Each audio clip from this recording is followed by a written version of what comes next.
and it's a lot of fun. So jump on over there. And then, of course, Fantasy Alarm stuff. And now back to my very favorite, the Besties. The Besties. The Besties. Yeah. And another person who's been grinding hard all off season, my man, Kevin Tompkins. What's up, Kev? What's new in your world and where could they find you? You're finding me literally right now on this stream, the Fantasy Besties. But as far as the actual internet goes, you can find me at K Tompkins II. Doing some work with Fantasy Life, the Matthew Berry's Fantasy Life. If you are a member of their Discord, me and Sam Holt are doing a Sunday kickoff hangout from 11 to 11:30 Eastern time. You can find me on the newsletter as well on Sundays doing player matchups. Of course, the Lightning Round podcast with Coop and Britt Flynn and myself. And then also working Fantasy Alarm, doing some little target stuff. You can find that on Thursday. It'll give me a lot of fun. I told you he's been grinding, folks. Kev is everywhere, man. Kev is really out there doing his thing. And Jordan Loop, talking about out there doing your thing, the man whose graphics have been crushing the Twitter waves, from his SFB Avies to his awesome parody quotes that he's got now going on. Loop, what's up, brother? Say hi to everyone. Where could they find you? Hey, everybody. Yeah, you can find me at @cantaloop_FF. Mostly just tweeting out nonsense. So if you see something and you think this can't be a real quote, I probably just made that up and posted it somewhere. So those are the best, dude. Double check your sources, please. And last but certainly not least, the bestie, who's so awesome that we only need to call her by one name. Our Madonna, our Prince, our Ellen. It's Lindellians. What's up, Linda? What's new? What's going on? Listen, I did not prepare a monologue to start. You can find me on Twitter at Lindellians and then find everything from there. But mostly I just still talk about kickers an obnoxious amount. And then sometimes I sprinkle in a wide receiver or tight end stat, but it's pretty far and in between. So I'm excited to be back with you guys. It's the first time we're all together since we got to meet face to face at the expo. So that's great. I feel like as far as one name, folks, Linda's more of a seal, right? All right. I personally liked the Madonna comparison, but da da da da na na na. The sad thing is, from that I actually knew what you were singing. You're seal for sure. Could we make a Kiss from a Rose parody by Kissed by the Upright or something like that for kicker doinks? Rolls right off the tongue. Yeah, that sounds perfect, dude. Linda, you get on that. As the seal of this team, you get on that. Yeah, it's good to be back. I'm glad to be back in this atmosphere where you guys can just hound me for 45 minutes before Monday Night Football starts. That's good for me. Unsolicited hound. Better here than the group chat. Yeah, we got some folks in the chat, dude. Joey Wright, JL. What's up, gang? How we doing? Back at it. Welcome back. Joey Wright is a dude who's been with us from day one. Joey Wright is a Fantasy Besties day one. And he took a picture with us at the expo because he really is kind of like an honorable bestie. JL, what's up, man? It's great. It's great to have everybody checking in with us. So please, if you're here, if you're in the chat, drop something. If you have any questions, drop them in there. And we're going to get into talking about week one because it was a pretty cool week one. I mean, it was a little slow start to those early games, but it ended up being a lot of chaos. And I want to start by doing a little bit of a round robin with what was your favorite thing that you saw so far this week? It doesn't have to be the best player or the best stat line, but what was your personal favorite thing that you saw? Let's start with you, Kev, because I know it wasn't the Packers. We'll talk about them for sure. But no, I guess it was just a little confirmation of the Jalen Hurts, with the Eagles passing a lot more. AJ Brown just went absolutely nuclear, went all grown-ass man on the entire Detroit Lions. That was a really fun game. That was probably one of the best things that I saw, is just knowing that they were the league low or league high in run percentage last season. So you don't go out and get an AJ Brown without wanting to. They told you what they were going to do. They want to pass the ball more, and that's exactly what they did. And AJ Brown just showed that why he's one of the most talented wide receivers in the NFL. So that is going to be a very well-established connection. Hurts to AJ Brown all season, barring anything unforeseen. Yeah, and he looked awesome. And that was a guy that I was finding that I was getting in the third round of fantasy drafts. It was phenomenal because, me and Coop, we like drafting running backs unlike the rest of you guys. So, like, if I'm doubling up on running backs to start my draft, I was getting A.J. Brown in round 3, and I was like, sold. I got a wide receiver 1 in the third round. I'm good to go. So, love that, Kev. That's a great call, and it was great to see him paying off dividends. What about you, Luke? Yeah, my favorite thing, I guess, was seeing the Patriots look so bad and just struggle, and the Dolphins just bye, Coop.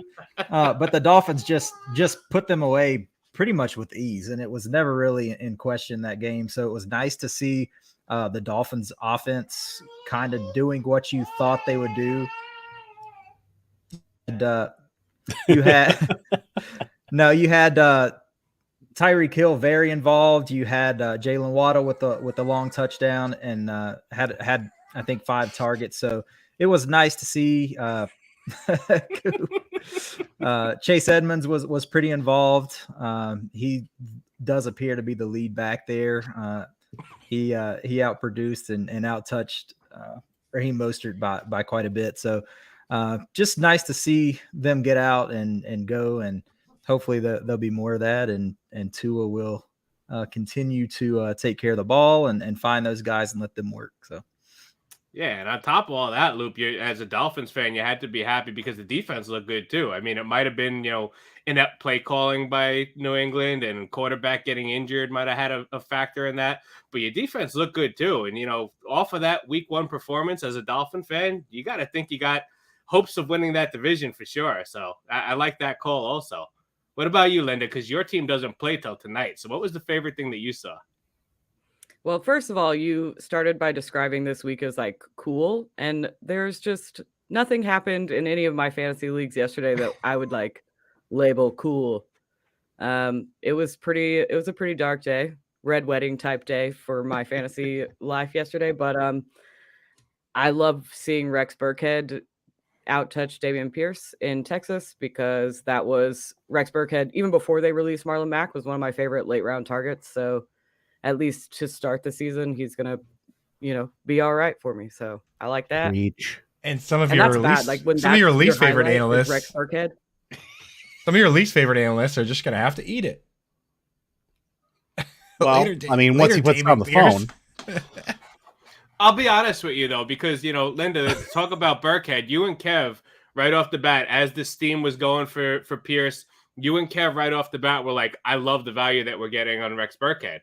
And you actually sold me, the two of you guys in the group chat were like, look, he's going to catch passes. Like, whether he's involved early or not, I didn't expect, and I'm sure you didn't expect him to, lead the team the way he did yesterday. But we knew he would at least get the touches, get the receptions, get, some fantasy value as late as you were getting him in drafts. So, I mean, that was a great call, and added bonus seeing the usage that he's getting early in the season like that, right?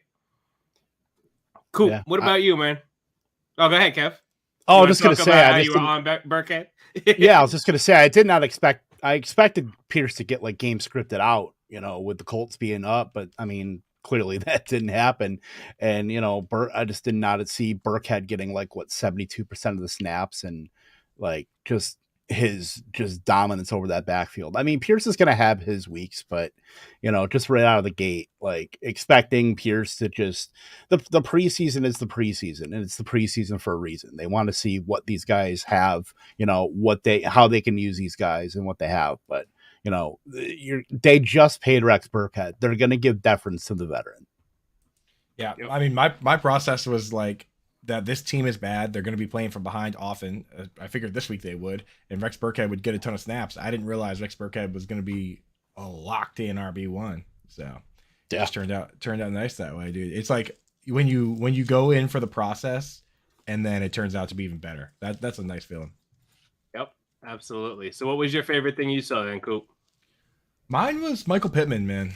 Like, I gotta say that, it's easy to be super excited about like Justin Jefferson and Cooper Kupp, but those guys, like, you didn't have a chance to. Most people didn't have a chance to get them, right? Like, at least half of your league didn't have a chance to draft Cooper Kupp or Justin Jefferson. Every single person had a chance to draft Michael Pittman. Like everyone had a second round pick, and he was going in the third round. His ADP was like 33. You could have Michael Pittman right now if you wanted him. He played 98% of the snaps and ran every single route except one. And they played 92 snaps, and he played them all. Like Michael Pittman is that dude, and Matt Ryan is good. So it's not going to be a huge problem. Now, we've not talked about Trey McKitty, Scamp, or any other tight end cats out there, but we'll get to it. We'll get to that.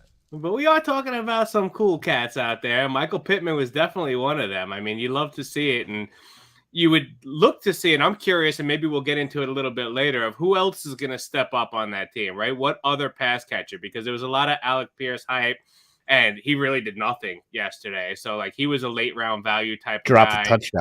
Dropped the touchdown. Yep. So, painful, and that seemed to be a theme with rookie wide receivers yesterday, wasn't it? Except for one. Except for one.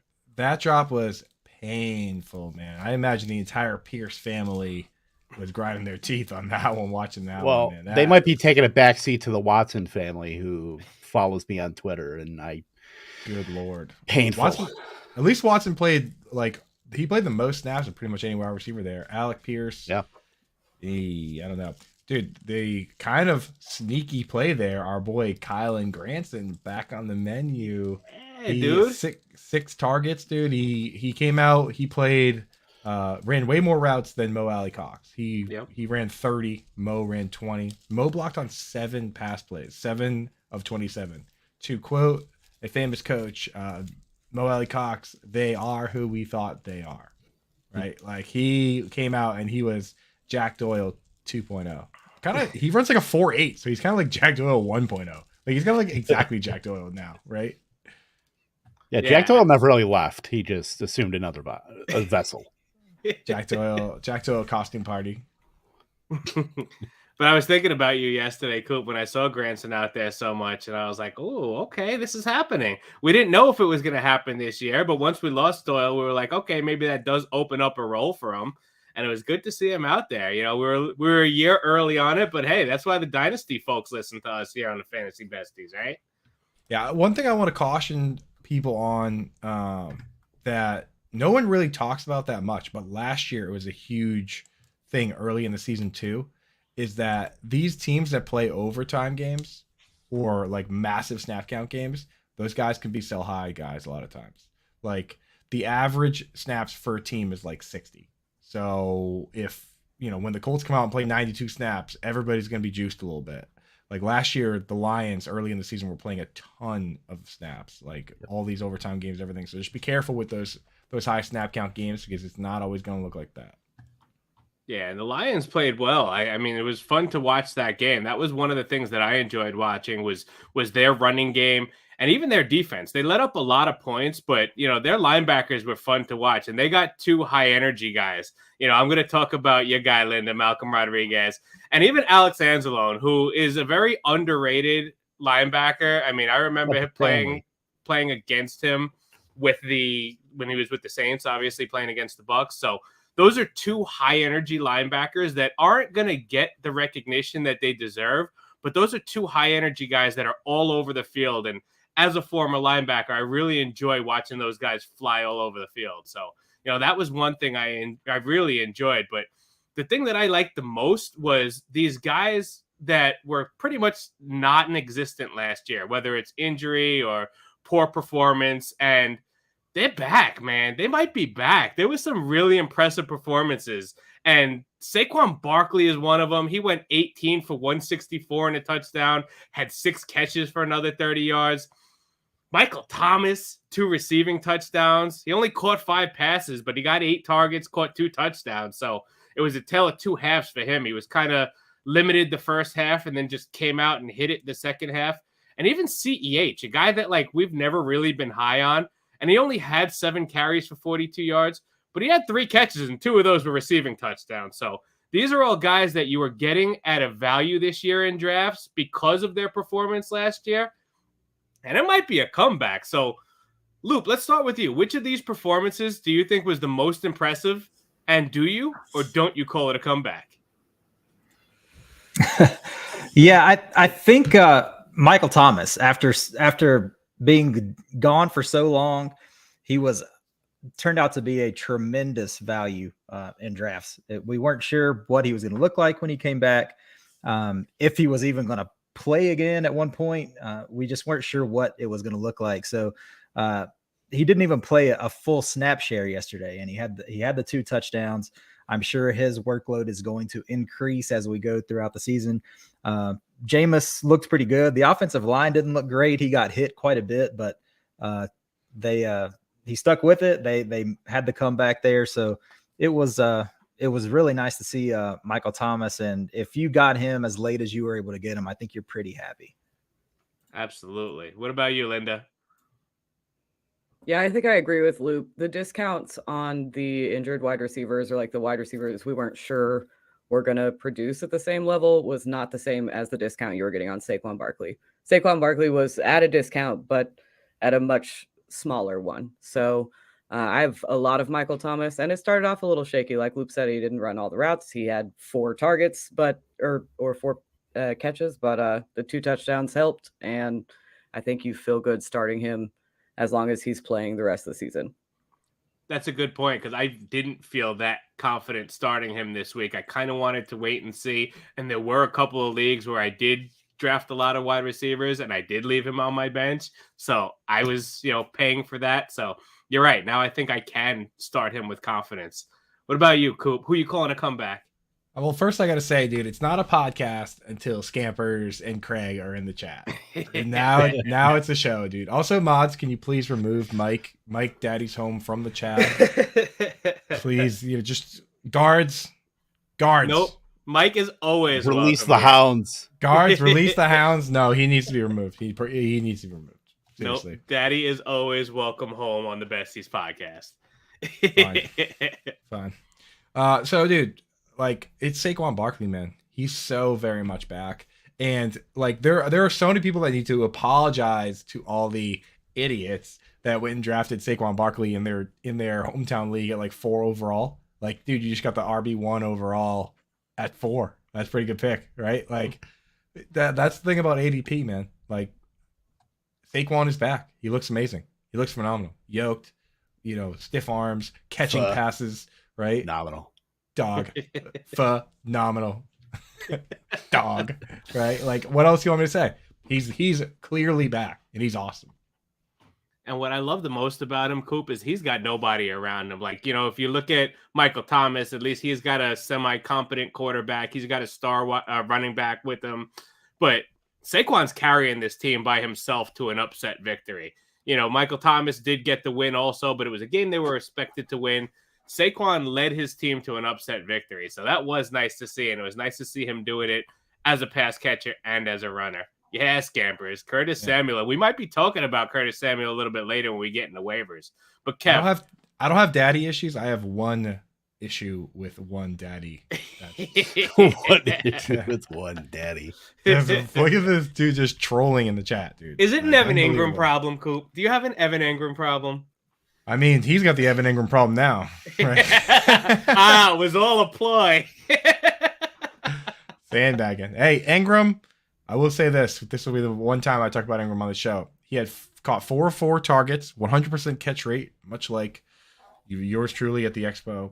And he also was pass interfered on a like a 15-yard pass. I was probably the only person in the country that was like, drunk on my couch being like, they interfered him. They interfered my boy. And then following up with a tweet that he should get points for that. He should get points for that, dude. He was wide open, bro. They had to cheat to stop him. They cheated. They cheated. Kev, don't cheat us. What was yours, and who do you think are you calling it a comeback or not? But before I go into that, there's a comment from Green Screens Media that says draft a lot of wide receivers who would do such a thing. Have you met It's Kev? me. I would do such a thing. And I'll do it again too. Anyway, so I drafted like 0% of CEH. I drafted like 2% of Michael Thomas just because, I mean, even the hamstring stuff in training camp was just enough to just spook me. So I really didn't get a lot of exposure. But if I was going to draft a running back, Saquon Barkley was going to be that guy usually at the 1-2 turn. I would take, wide receiver and Barkley as an anchor. Saquon Barkley's freaking back, like 164 yards rushing, 30 yards through the air. He led the Giants in targets. I mean, this is the Saquon Barkley that we were hoping for, Now he's got a Brian Dable offense. They went out and shocked the Tennessee Titans. I mean, I don't think anybody really saw that coming, with so much ambiguity with the Giants as far as, their pass catchers. I mean, Kadarius Toney could barely get on the field. I mean, they're running out the corpse of Sterling Shepard, who still caught a touchdown. I mean, you look pretty good. I mean, the single digit swag is a real thing, but if this Giants offense is going to do anything, it's going to be on the strong, sturdy back of Saquon Barkley. We could be seeing a guy. I mean, Jonathan Taylor was a guy last season that we were drafting at like the 1-2 turn, and then he just ended up, being the RB1. We could potentially be seeing that again with Saquon Barkley. I mean, we're always looking for the legendary running back season, and it's going to be the guy that, is going to be putting up not only the rushing, but the receiving. And Saquon Barkley can absolutely carry an offense, can carry a fantasy team. It's Barkley, and as the kids say, it's not even close. Who has Barkley in our Fantasy Besties league? Do you guys know? Well, you drafted the guy who lost in the dustiest championship trio of running backs in the What? history. Who traded for Michael Thomas this offseason? What, dude? Does your team need an AARP membership by any chance? That's why I changed my team name to the Dusty Bunch, dude.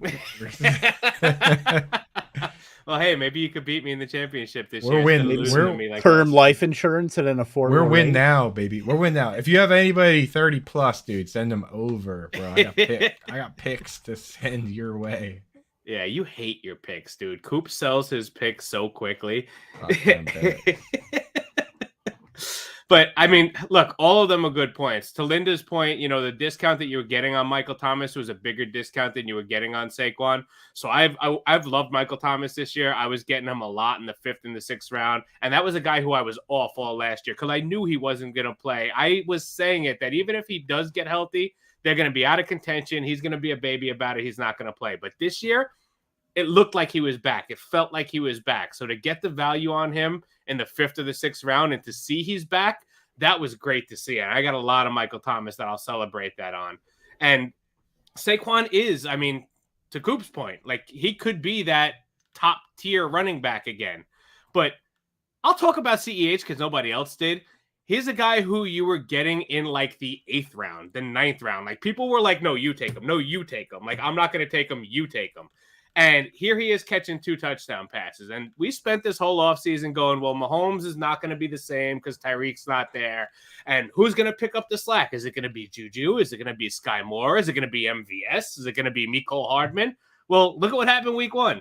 2 touchdown receptions for CEH. And nobody was thinking that was going to happen because he didn't show anything as a pass catcher last year. So if this becomes a trend, if this becomes a CEH as a pass catcher out of the backfield and Mahomes trusts him, that could be huge for anyone who drafted him there. So honestly, I would call it a comeback for all 3 of these guys. It was pretty exciting to see all of them, and hopefully they can keep it up because, we like guys that could score points in this fantasy football world, don't we? Literally never heard anyone say Juju the way you just did. How'd I say it? You said it like a French dude. You were like, Juju. Is it going to be Juju? Bonjour. I don't know. Will it Juju. be Juju? Yeah. We got a question here from Seth. Does he trade A.J. Dillon and Pittman for Saquon or Dalvin? He's got CMC, Dillon, AJB, Pittman, and Sutton. So he'd be trading A.J. Dillon and Pittman and acquiring either Saquon or Dalvin to pair with CMC. I mean, I would do it. What do you guys think? I say do it. And like, especially if it's a 2 wide receiver league, right? If you start 2 wide receivers rather than 3, then I do it. But I mean, like, dude, Go get Barkley, 100%. Take one at CMC, bro. Yeah, that's a pairing right there. What? I would do it, Seth. Pull the trigger, Seth. Go ahead, do it up. Do it Are up. you doing it, Linda? Are you doing that trade? I mean, AJ Dillon's my running back 1 in a handful of leagues. So for you to be like, that's barren, I'm like, he's stacked, bro. Like, right. Linda's like, I would kill to have AJ Dillon as my RB1 in like 9/10 of my leagues. First I of think- all, how I dare don't you? know. I really like Pittman, so that's tough for me. But Lord knows I am not the dynasty. Like I don't know if that was dynasty or not dynasty, but I probably keep Pittman, to be honest. Yeah, I mean, Pittman played well, but I mean, 92 snaps, quite a few there. Could be a good sell high moment.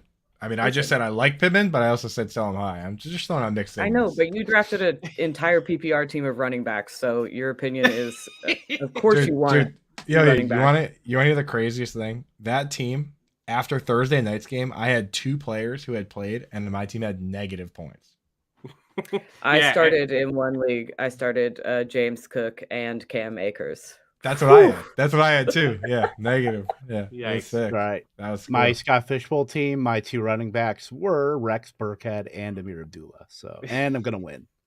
Bro, my buddy, in Scott Fishbowl, I'm playing against my buddy so it's like the Boston League. So we have people we know in there. I'm playing against my buddy. He has brain surgery on Thursday, and I hit up Scott Fish and I go, "Yo, this dude's got Corey Davis in his lineup over Justin Herbert," and Scott Fish sets his lineup for him because they're like doing surgery on his brain. Everybody, he's fine now. He's recovering, so we can make fun of him. They're doing surgery. Yeah, it's Boston, so it's like he's 4 days out for brain surgery. We can make fun of him. But dude, so I do that for him, and then he beats me by 1 point. 133 to 132. But he That's why you needed don't it be more nice. than you. Should have left Corey Davis in there, dog. Should have at least waited to see if he recovered, and then I would just be like, you know what, it's your own. You run your own team. Right. No mercy. But you have a heart. Shout out Drew. Yeah, shout out Shout Drew. out Drew. Meat Mansion 69 on Twitter if you want to follow him. He doesn't really tweet, and he only follows like thirst trap Twitter accounts, but follow him for the memes. Go ahead, Meat Mansion. Do your thing. Just for the name. Yo, I think it's an auto follow. put Mike's tweet up there. They know the Meat Mansion, dude. Well, speaking of Meat Mansion, I just want to say, I'm calling you out, Mike. Mike tries to be this big tough guy, mean Boston dude, but he anonymously donated $200 to Drew's GoFundMe, man, because he met Drew at the Scott Fish Bowl. So, Mike, we all know you're a little softy. You got a softy sweetheart. So, thank you very much for that, Mike. You're a good dude. but now it's not anonymous. You just outed him. I can anonymously I can out him. He only did it anonymously because he didn't want to win and be my teammate for a draft, which would have been because he could have ended up being my Joe to my Pros with Joe's team, which would have been way funnier. Nice. But yeah, so appreciate you, Mike. You're a good dude, man. Yeah, man. Mike's a really good dude. Mike's a great dude. We got to meet him over at the Fantasy Football Expo in Canton, and it was great to actually meet him. I know, some of you guys have seen him before. Oh, look at that. Craig's going to be first this week in one of Linda's punter eliminators. Oh, my God.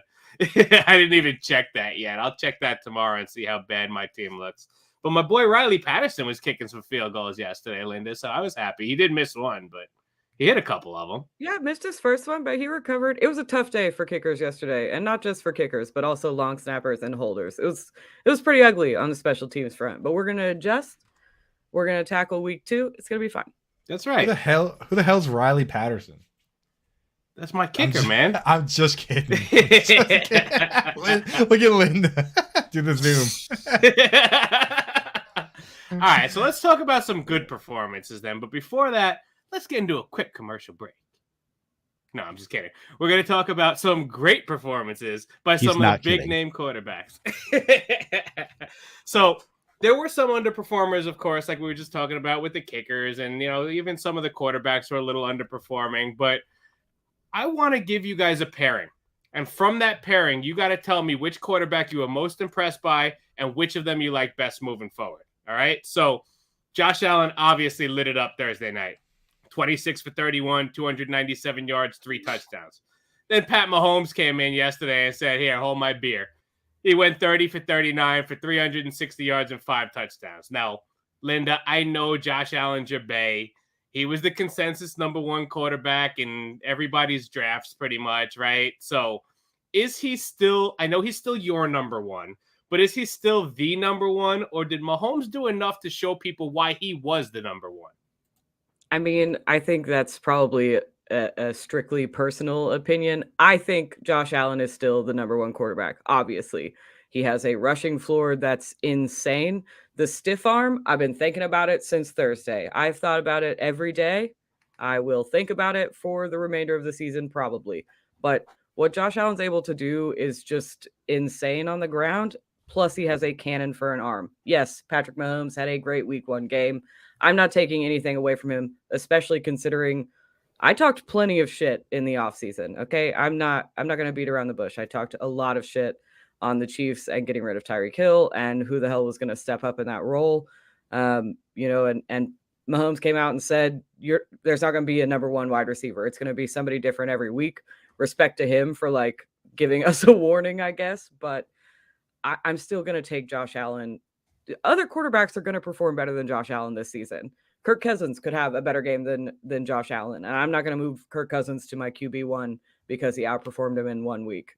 I'm still on my Josh Allen bullshit and probably always will be. Preach, sis. That stiff arm, dude. Unbelievable, dude. That's I think I accidentally said the meme of like holding up the sign. Hot. Yep.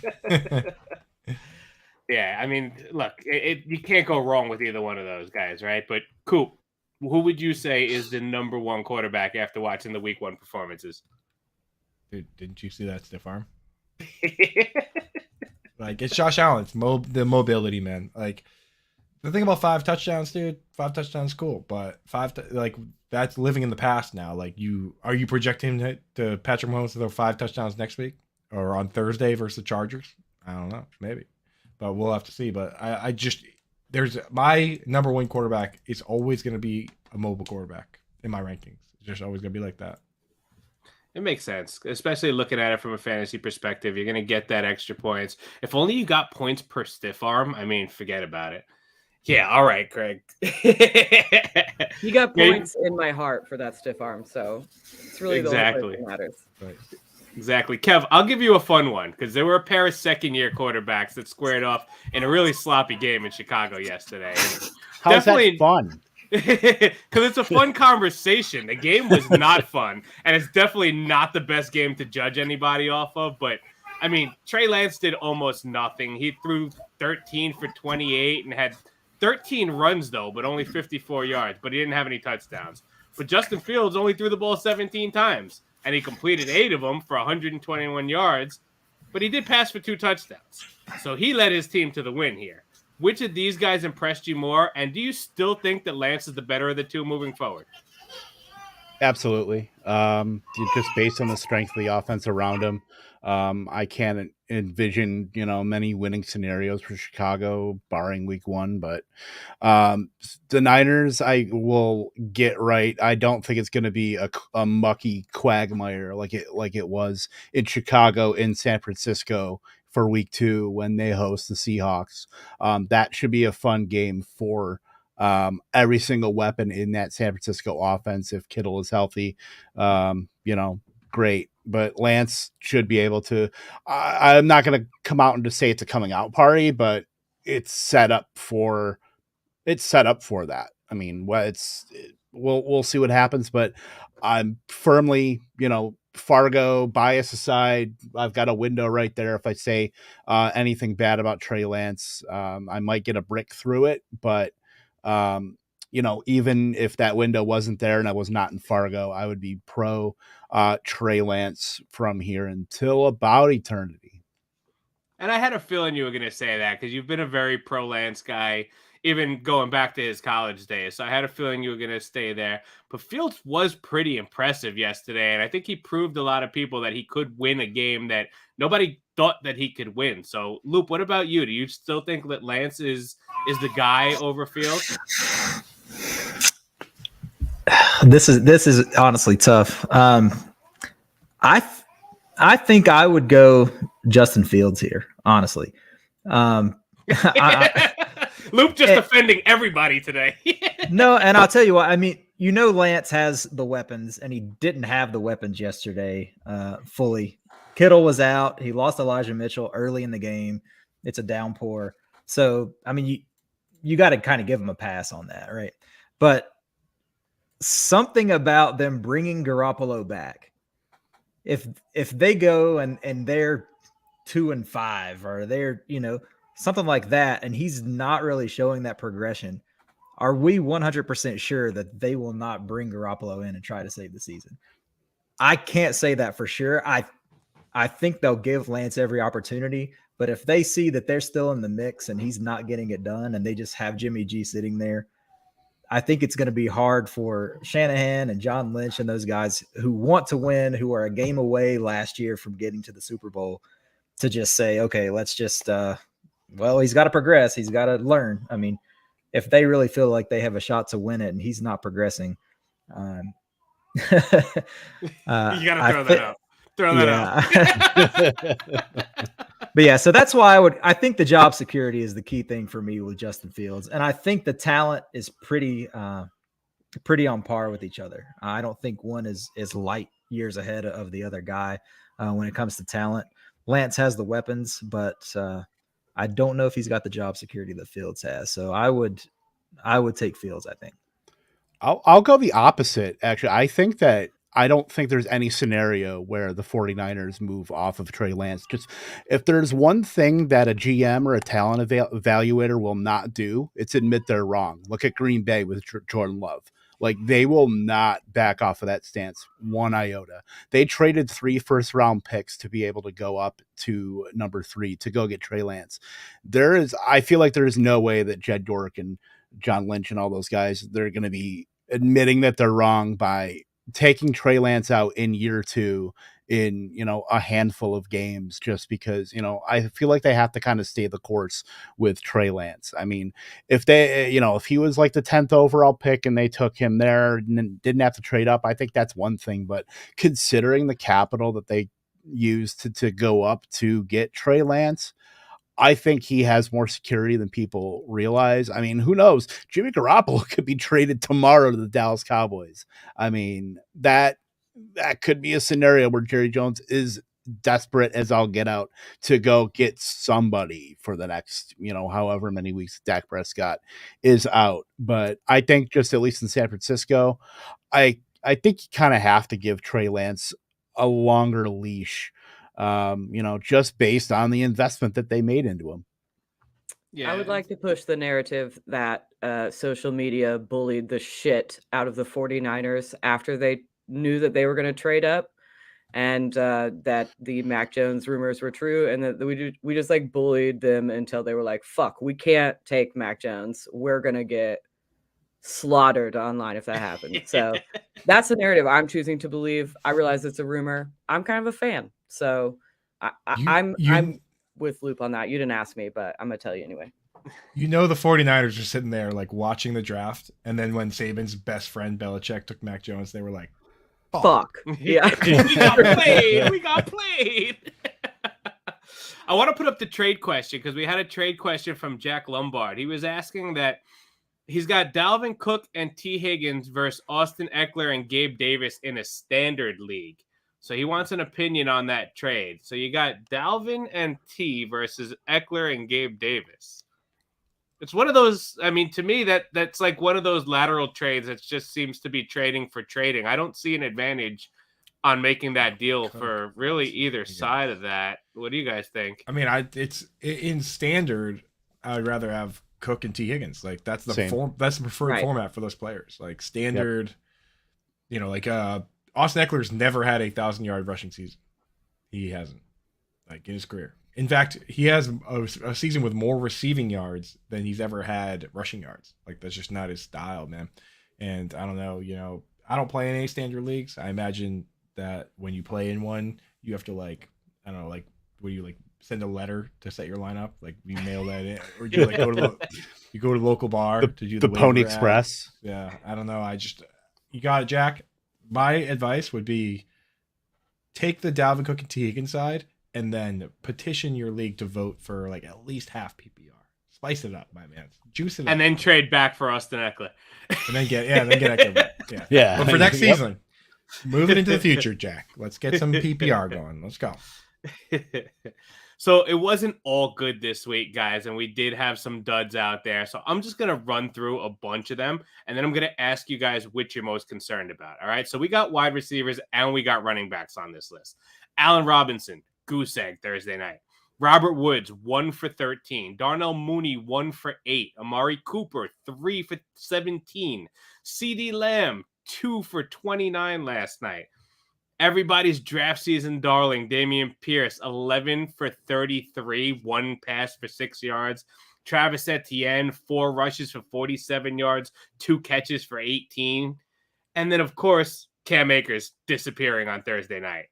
All these guys were a cause for concern for a lot of their fantasy managers. Linda rolling her eyes right now tells me that she's got to have some of those guys in her lineup. But Kev, which of these guys are you the most concerned about, and which are you most optimistic about going forward? The running backs. Do I have to be optimistic about any of them? No, it could be both wide receivers for you. I mean, you know what? I'm fine. You know, Travis Etienne, I'm fine with. I can't imagine a world where, you know, he's going to be taking a backseat to James Robinson the entire year. You know, Dameon Pierce is very concerning just based on what we talked about with Rex Burkhead. And then Cam Akers, I mean, he pretty much took a full backseat to Darrell Henderson. Yeah, ETN would be probably the only guy that I have some kind of optimism going forward for with the Jags offense. I mean, I feel like they got to play it through. If they're going to play it through somebody, I feel like it's going to be ETN and then probably James Robinson too. I mean, maybe some Christian Kirk in there, but you know, they drafted him in the first round for a reason. Granted, it wasn't that regime, but you know, I feel like you got to give him some run. I'm most concerned about is probably Dameon Pierce, just for what we talked about before. He's going to have some usable weeks, but you know, Rex Burkhead is going to be a barnacle, always hanging around. He's not going anywhere. So pump the brakes on the Dameon Pierce hype train. You know, the trains, you could stop, trains can't. That train. Yeah. So Kev, you think that playing a 28% snap share on the worst offense in the league is bad? It's not optimal. Huh. Okay, I'll have to jot that down then for all the 0 Dameon Pierce shares that I have. Actually, I think I drafted Dameon Pierce at some point back on an underdog in like August when he was going pick like 179 where he should have been going. I do have him there. Yeah, and I took him in like the 9th round in a random like charity best ball, and then other than that, yeah, it was like pick 150. Well, my concern with that team is the guy that's running that and calling the plays. I mean, Lovie Smith is just, you know, he didn't like rookies to begin with. And it's funny because I was drafted, I guess it was Rasbol, Kevin. Was that the one that Wes was in with us and Wes was picking next to me? So I picked Pierce and he picked Mack. And he was like, Lovie Smith hates rookies. Lovie Smith's going to go with Marlon Mack. Then Marlon Mack got cut. And, you know, he's like, oh, I guess I was wrong. But I had Burkhead also that I got later in the draft. And turns out, you know, Lovey does like his veterans. He's always liked his veterans.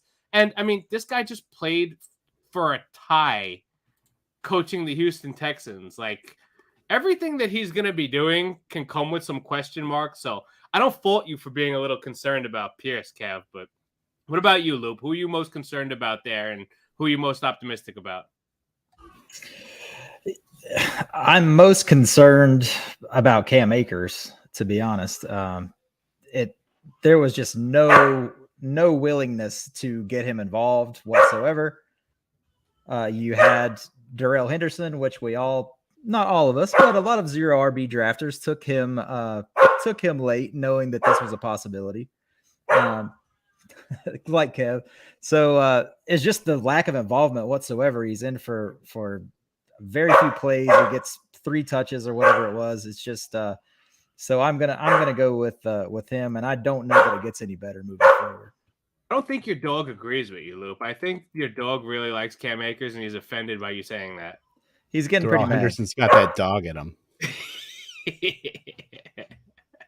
What about you, Linda?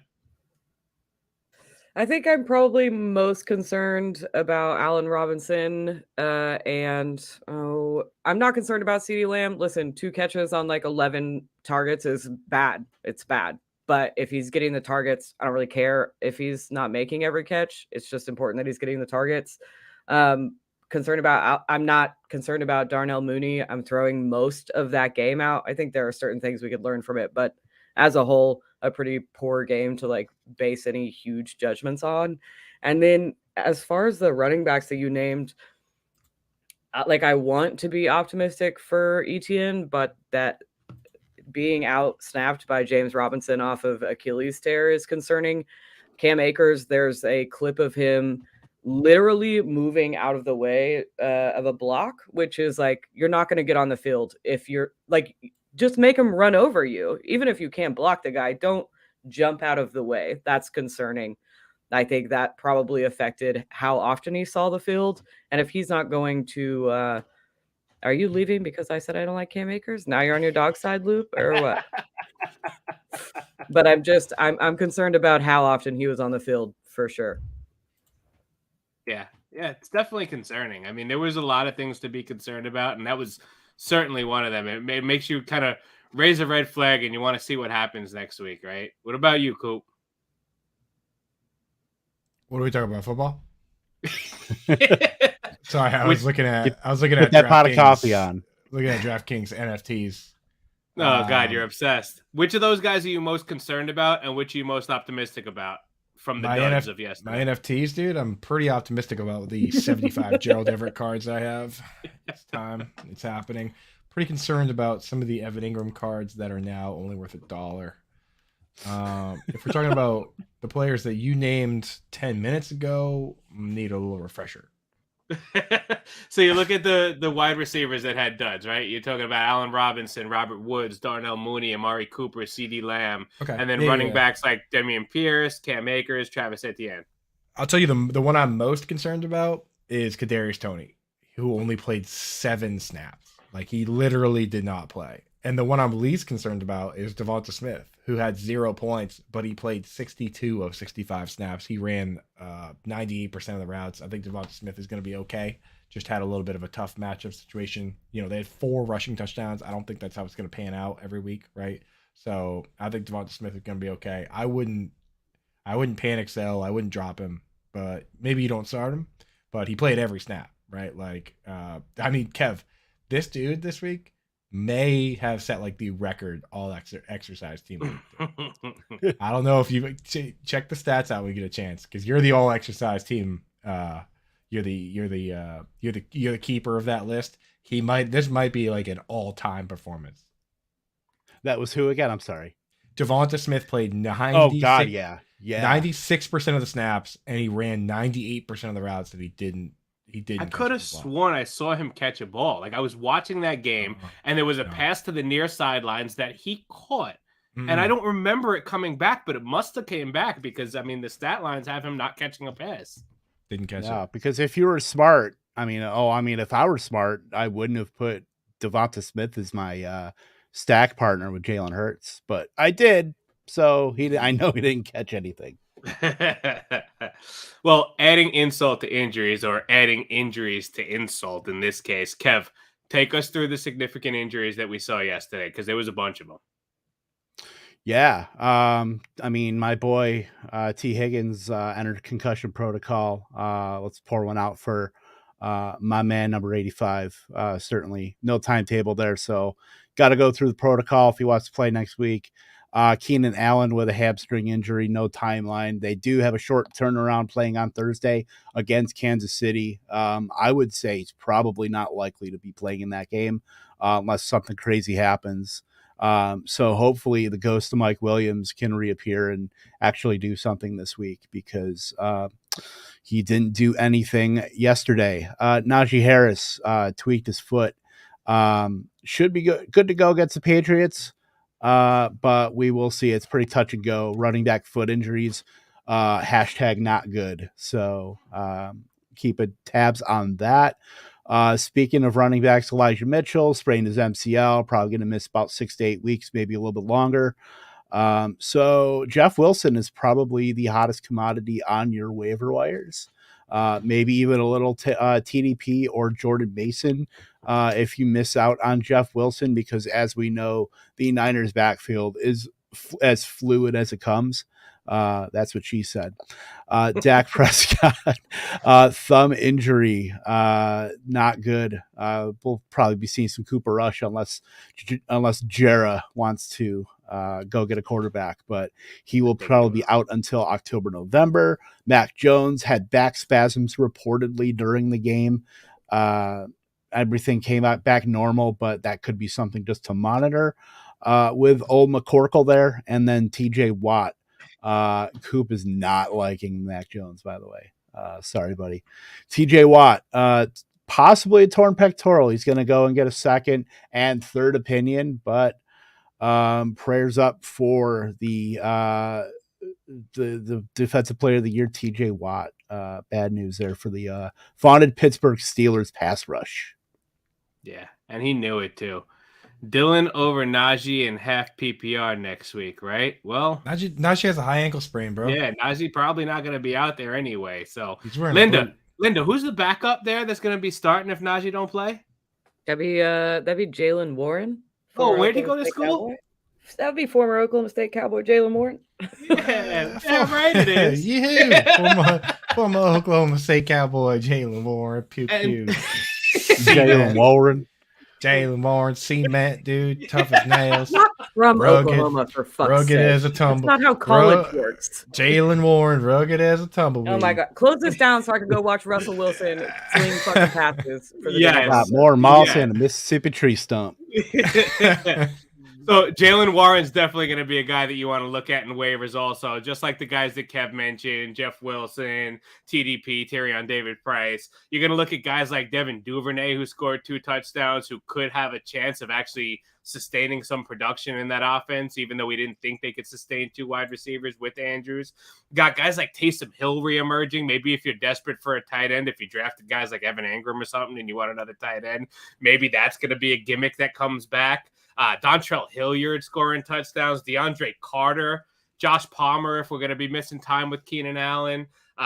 You got Sterling Shepard, guys like EQ St. Brown scoring touchdowns. Guys, anybody that I'm missing that people should be looking for? Do not touch Greg Dortch because his role was pretty much what you'd expect out of Rondale Moore. If Rondale Moore is healthy, Dortch ran 95% of the routes and led the team in targets.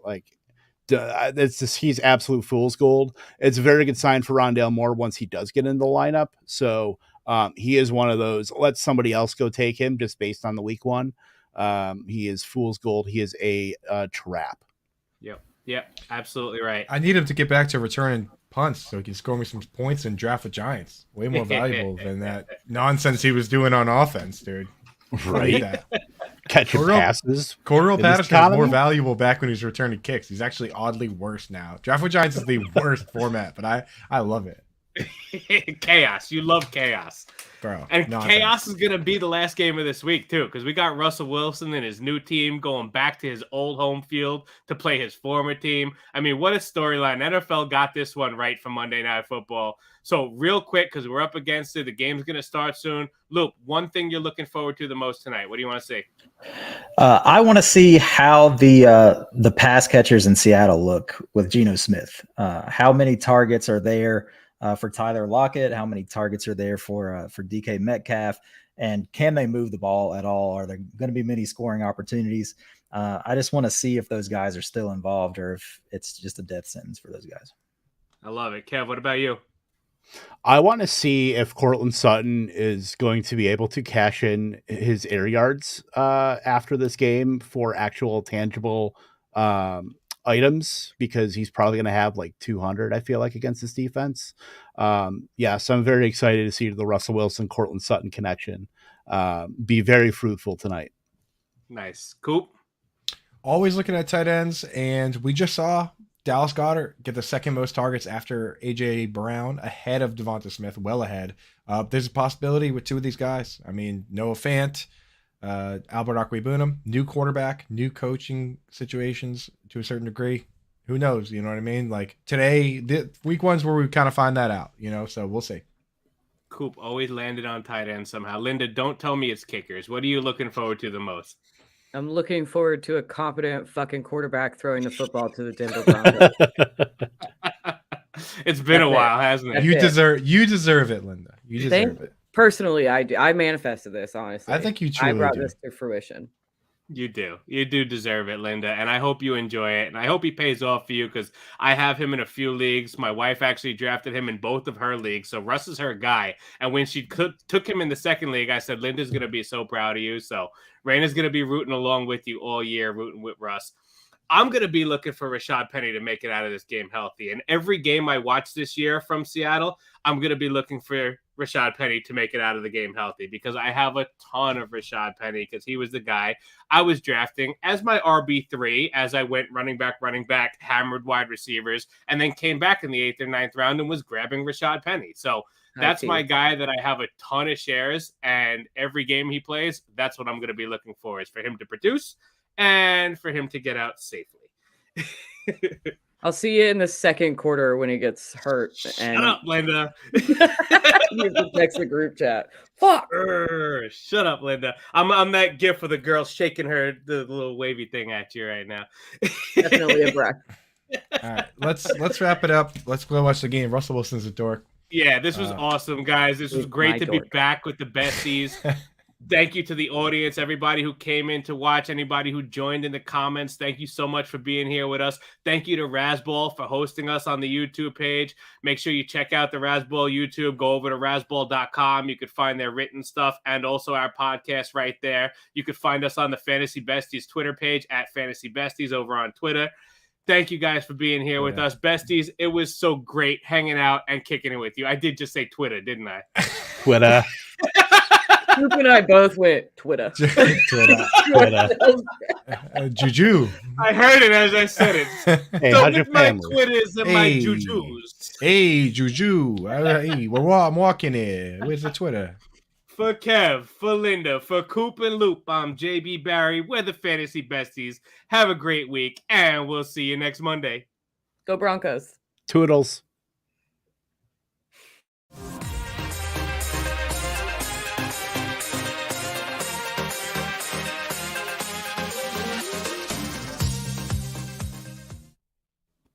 Let's go. That was fun, guys.